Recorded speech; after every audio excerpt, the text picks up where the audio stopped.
So then what would you say to, a lot of learners out there, they're hearing that, they're understanding it conceptually, but in my home country, the US right now, for example, there is significant pushback on some of the elements that you just said, because they would claim that there are potentially subjective or even political elements to those types of decisions. So for example, including diversity, whether it's ethnic or gender or whatever, on a board may be perceived by some to be, inherently like racist or discriminatory in and of itself, and so therefore politically motivated at like a macro level.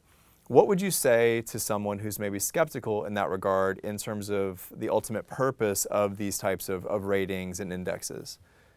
I would say that it's very important to differentiate what is legal and what make for a better, say, investment, right? Okay, yeah. Because, in the investment world, like, nothing is defined like this, right? Like this is what you need to follow. And of course, I'm now talking about trying to maybe pick, companies or securities that are going to perform better than the others, right? It's in a way up to you what kind of criteria you are going to use in your decision-making process to arrive at this conclusion that this particular security is going to outperform this other one, right? Yeah. So this is also how I would look at this tool. Once again, we see this as a tool to enhance the decision-making process, right? So of course, investors and any or all the other participants in the market, of course, they still need to pay attention to the financial results, right? And the fundamental performance and the business model of the company, right? So is the company's business model, good and sustainable or not, right? So it's absolutely not saying that, let's say some of these more sustainability related considerations should be the decisive factor, and ignoring the other stuff, right? Yeah.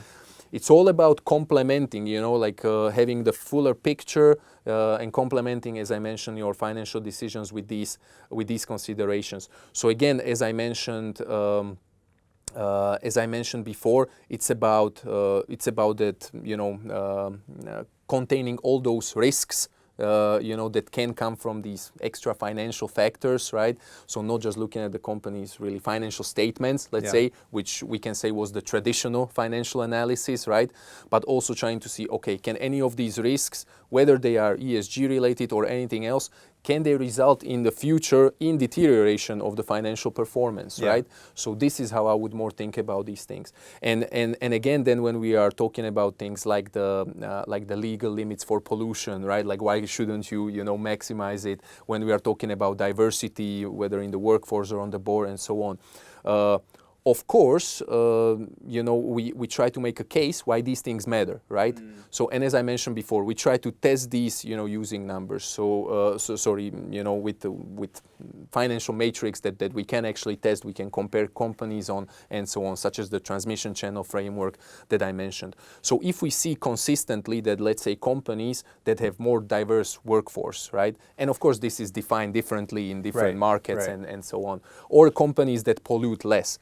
They time and time again, let's say, outperform their peers who, perform worse on these things. And of course, we try to, control for all the other factors that can cause that, right?